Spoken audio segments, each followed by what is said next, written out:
जीवन एक बहुमंजिला इमारत है। धम उसकी सीढ़ियां हैं।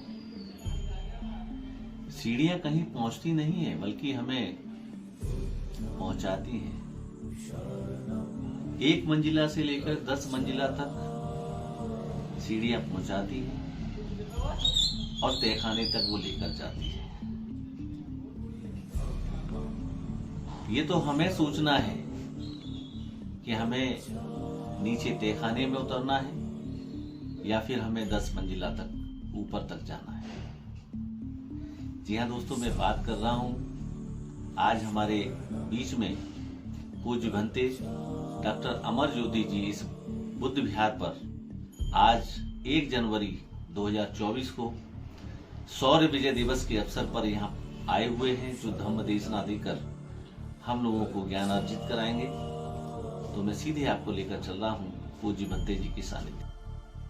आप तो लाइव भी देख सकते हैं, कोरेगांव में लाखों लोगों की भीड़ होगी, लाखों लोग वहां पहुंचते हैं।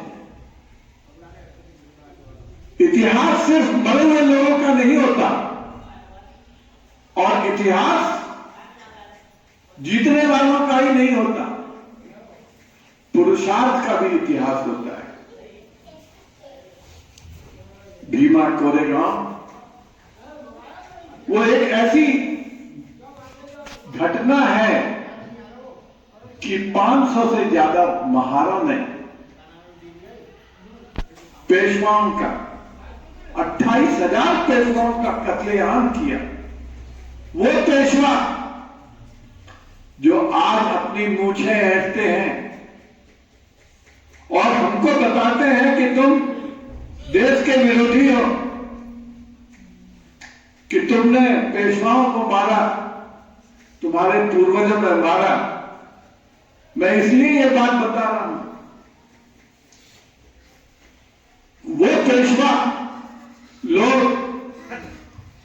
जो महारों को, हमारे लोगों को मान और सम्मान देना नहीं चाहते थे, उन्होंने कहा कि हम तुम्हारे साथ हैं, लेकिन उन्होंने कहा नहीं, हम आपको अपनी सेना बताकर अपनी सेना को बदनाम नहीं करेंगे।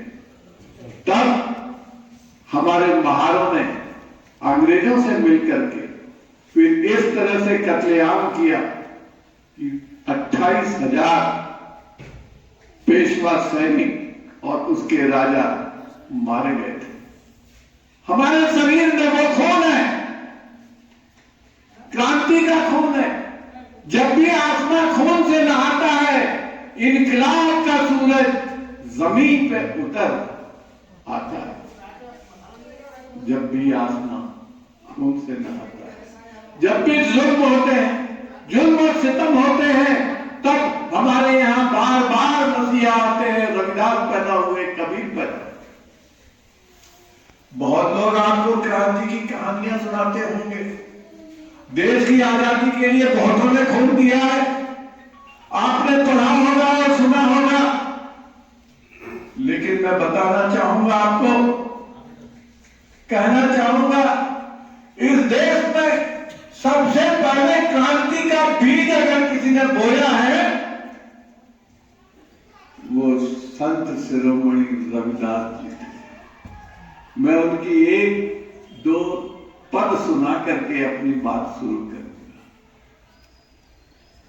संत शिरोमणि रविदास जी कहते हैं,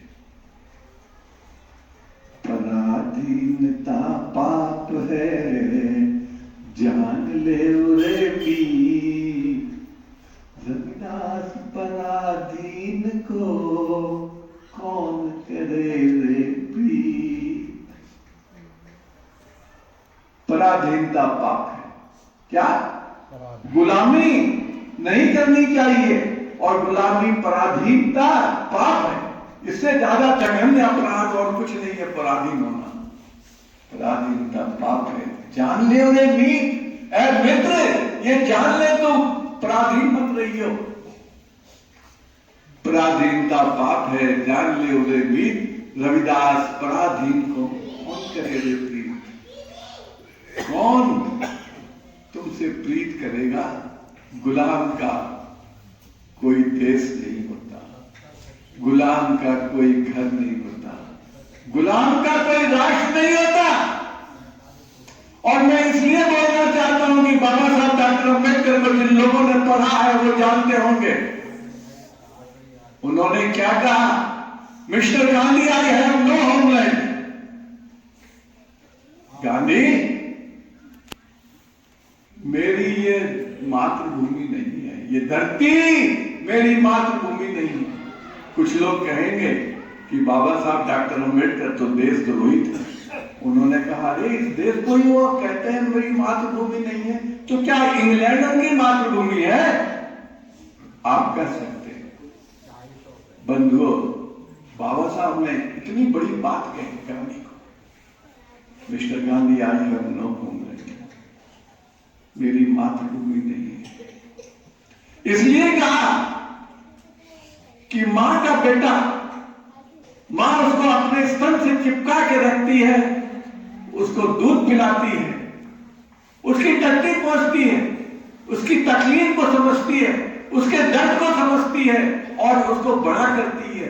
खुद पेशाब में, बच्चे के पेशाब में सोती है, गंदगी में सोती है, उसको अच्छी जगह सुलाती है, उसको सूखे में सुलाती है। ये तो मां होती है। और ये हमारी मातृभूमि जो दलितों और शोषितों को प्यार नहीं देती, ये यहाँ के लोग हम लोगों को चाहते नहीं, पढ़ने का अधिकार नहीं, व्यापार करने का अधिकार नहीं, शिक्षा ग्रहण करने का अधिकार नहीं, सड़क पर चलने का अधिकार नहीं, थूकने का अधिकार नहीं। हमारे सारे अधिकारों को छीन लिया और फिर कहते हो, बाबा साहब डॉक्टर अम्बेडकर कहते हैं मेरी मातृभूमि नहीं है। मातृभूमि उसी को कहते हैं कि हम गाय को अपनी माता कहते हैं, गौ माता कहते हैं। गाय भी तो मेरे को अपना बेटा कहे, बोलो, गाय भी तो मेरे को अपना बेटा कहे। हम जिस मातृभूमि को सिर झुकाते हैं वो भी तो मुझसे प्यार करे। और याद रखो, देश किसे कहते हैं? ये पहाड़, ये नदियां, ये झरने, ये मकानात, ये खेत देश नहीं है। देश होता है इस जगह की जमीन पर लोग रहते हैं। और 8 मार्ग के अलावा और कहीं कोई मार्ग है नहीं है। वो आपको मालूम है, आप लोग पढ़ते हैं, सम्यक स्मृति, सम्यक दृष्टि, सम्यक आजीविका, सम्यक कर्मान, सम्यक समाधि, ये आप सम्यक वाणी। तो ये आपने 8 सम्यक मतलब ठीक ठीक। किताब में तो शब्द लिखे होते हैं, आज हमको ढूंढना पड़ता है। शब्द कागज में, अर्थ भावार्थ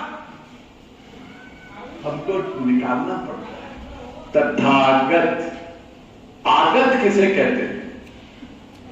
एक है ये च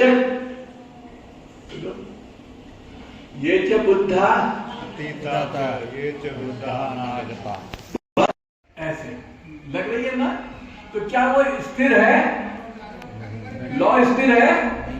इसी को भगवान बुद्ध ने कहा है प्रत्यक्ष समुद्पाद। क्या?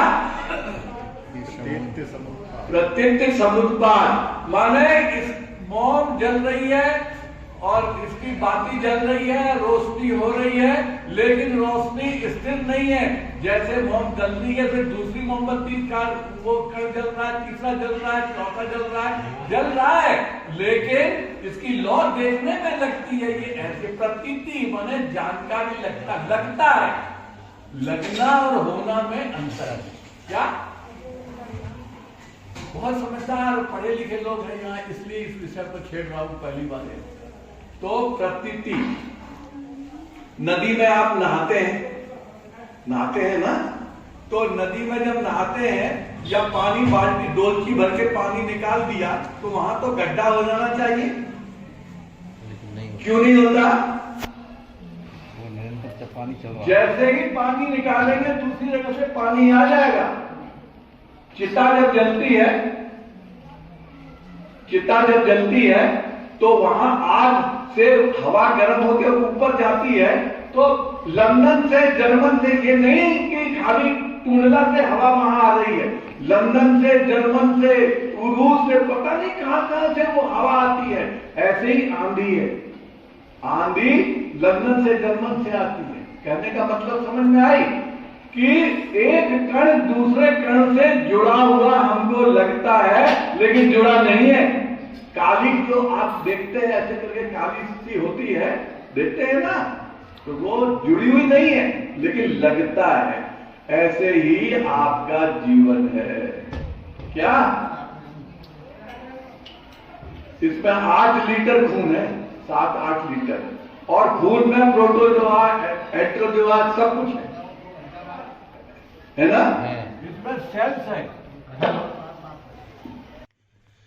1 जनवरी शौर्य विजय दिवस के अवसर पर ये प्रतिवर्ष की भांति इस वर्ष भी डॉक्टर अंबेडकर बुद्ध विहार, नंगलारती लाइन पर टूंडला, जनपद फिरोजाबाद में यह कार्यक्रम रखा गया, जहां पर कार्यक्रम के पश्चात में सभी के लिए मैत्री भोज का भी आयोजन हुआ। और इसी तरह की वीडियो देखने के लिए आप मेरे चैनल को सब्सक्राइब कर सकते हैं, लाइक, कमेंट, शेयर भी कर सकते हैं।